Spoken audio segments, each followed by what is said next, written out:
तो hello everyone, myself Rafijul and I am currently studying in Naga medical college. तो जैसे कि लास्ट वीडियो में मैं एडमिशन 440 के एचओडीज और सीनियर फैकल्टी के साथ कट ऑफ और पेपर एंड लिस्ट का वीडियो बनाया था।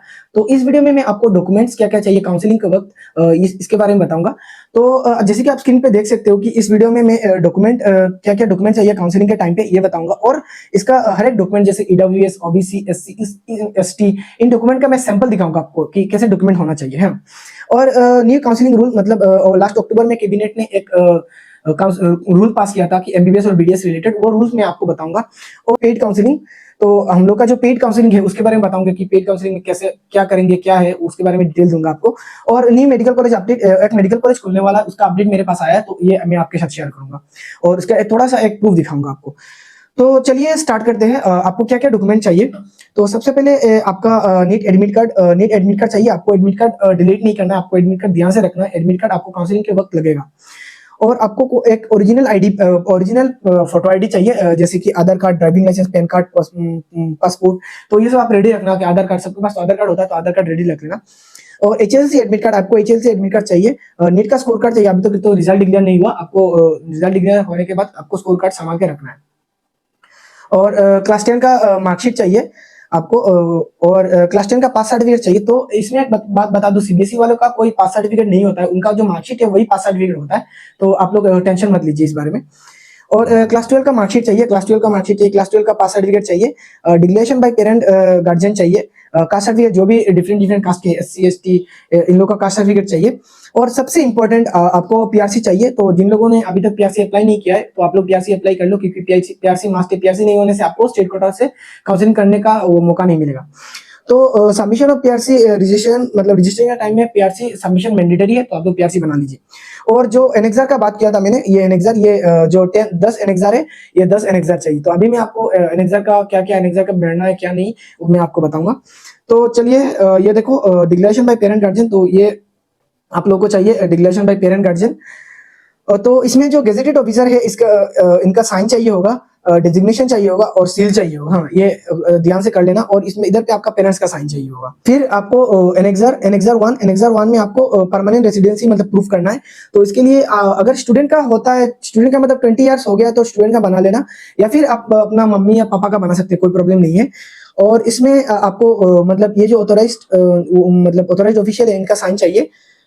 तो इसके बाद आपको एनेक्सर 2 में आपको जिस स्कूल से आपने 7 से 12 तक पढ़ाई किया है उस स्कूल से आपको एनेक्सर में साइन लाना होगा।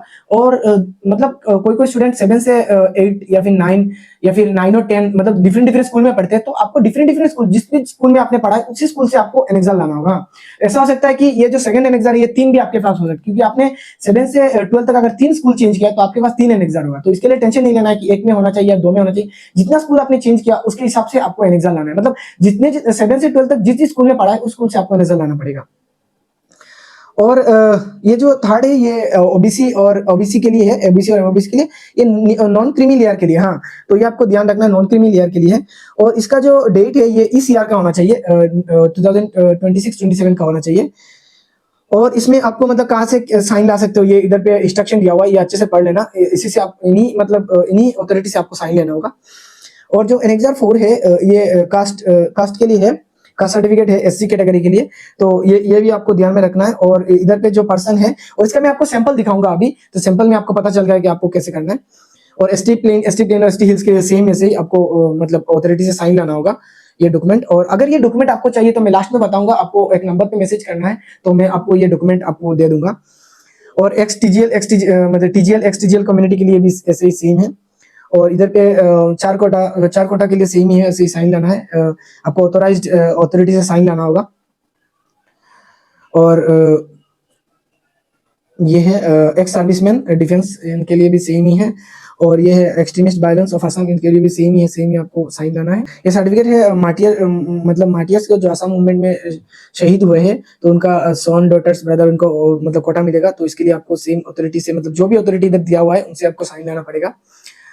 तो अभी आप देख सकते हो असम कैबिनेट ने लास्ट अक्टूबर में एक अपडेट दिया था, एक अमेंडमेंट किया था कि जो मतलब जो Assam benefit for Assam permanent residence, Assam का जो परमानेंट रेसिडेंस है उनके लिए एक बेनिफिट है कि अगर आपने पहले ऐसा रूल था कि 7 से 12 तक आपको असम के अंदर ही, असम के स्कूल के अंदर ही पढ़ना होगा, तब आपको जो असम का स्टेट कोटा है वो मिलेगा। लेकिन अभी ऐसा नहीं है, अगर आप असम के बाहर पढ़ रहे हो फिर भी आपको असम का स्टेट कोटा से अप्लाई कर सकते हो। लेकिन आपको ये जो चीज है ये ध्यान में रखना है, आपका जो 3 जनरेशन रेसिडेंसी है वो डिस्ट्रिक्ट कमिश्नर जाकर चेक करेंगे कि आपका 3 जनरेशन असम में है कि नहीं, ये आपको चेक करेंगे। और ये जो डिलीटेशन ऑफ रूल है ये वही मतलब जो 7 से 12 तक आसाम में पढ़ना है ये डिलीट कर दिया गया है, ऐसा भी रूल को हटा दिया गया है। और जो मोरान कम्युनिटी है उनके लिए एक रूल आया है, मतलब रूल आया है कि जो अरुणाचल प्रदेश का जो मोरान कम्युनिटी वो भी असम का स्टेट कोटा का मोरान कोटा है वो ले सकते हैं, उससे अपना एमबीबीएस या फिर बीडीएस का सीट ले सकते हैं।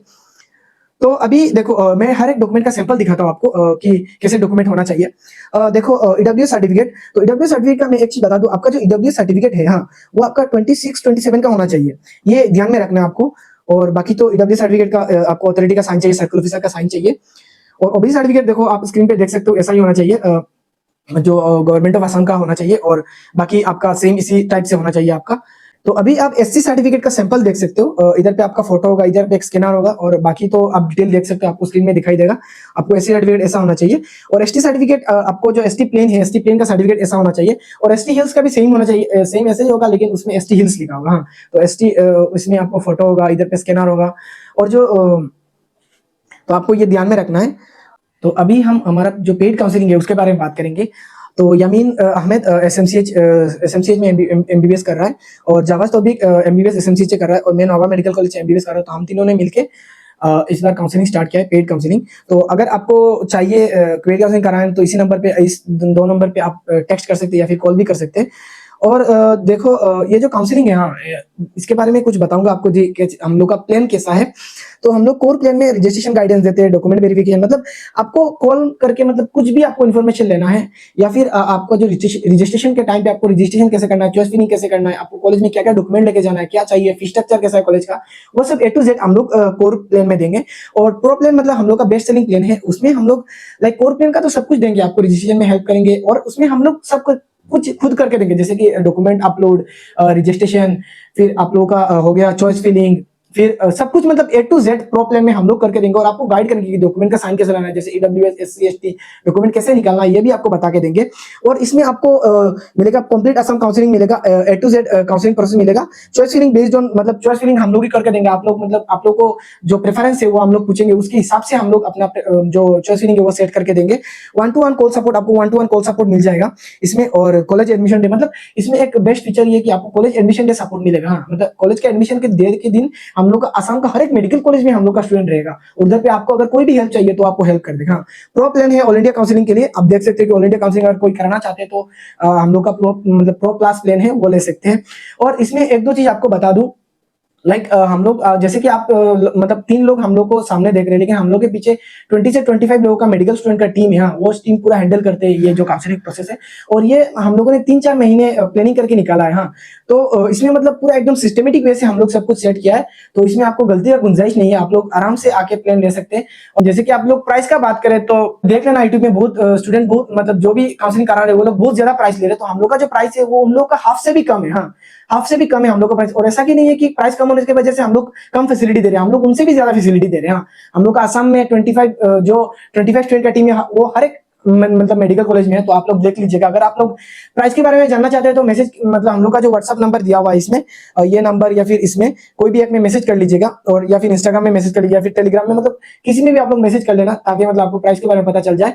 और बाकी आप लोग अगर इंटरेस्टेड हो तो मतलब हम लोगों से कांटेक्ट कर सकते हो। तो न्यू मेडिकल कॉलेज का अपडेट, तो देखो मैं एक अपडेट लाया न्यू मेडिकल कॉलेज के बारे में। तो बोंगाईगांव मेडिकल कॉलेज इस साल खुलने का चांस बहुत ज्यादा है, क्योंकि मुझे एक नोटिस मिला है। हाँ उसमें जो बोंगाईगांव मेडिकल कॉलेज है उन लोग का प्रिंसिपल का अपॉइंटमेंट, या फिर जो एनाटॉमी डिपार्टमेंट है, फिजियोलॉजी है, बायोकेमिस्ट्री, उन लोग का अपॉइंटमेंट हो रहा है। हाँ तो अगर उन लोग का अपॉइंटमेंट हो रहा है तो इस साल मेडिकल कॉलेज खुलने का बहुत ही ज्यादा चांस है। तो जैसे कि आप फोटो में देख सकते हैं उन लोग का वर्क भी बहुत कंप्लीट हो गया है बोंगाईगांव मेडिकल कॉलेज का। तो बोंगाईगांव मेडिकल कॉलेज खुलने का इस साल बहुत ज्यादा चांस है। और ये जो है ना ये बहुत मतलब ऑथेंटिक है, मैंने पूरा ऑथेंटिक निकाला है ये।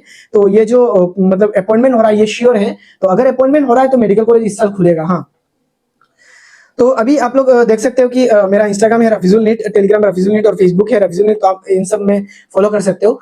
अगर मतलब कोई भी काउंसलिंग रिलेटेड या फिर डीएमई या फिर एनटीए काउंसलिंग रिलेटेड कोई भी अपडेट आता है तो मैं इसी चैनल पे डाल दूंगा। और मेरा चैनल को सब्सक्राइब कर लेना। सब्सक्राइब करने से आपको मतलब जल्द से जल्द अपडेट मिल जाएगा कि कोई भी मेडिकल कॉलेज के बारे में या फिर कुछ भी जो भी हो, मैं अपडेट इसी चैनल पे डालूंगा। और आपको अगर एनेक्जर चाहिए, जो मैंने एनेक्जर दिखाया अभी, एनेक्जर का अगर पीडीएफ चाहिए तो इसी नंबर पे आप व्हाट्सअप कर दीजिएगा, मैं आपको एनेक्जर दे दूंगा। हाँ, तो थैंक यू और मिलते हैं नेक्स्ट वीडियो में।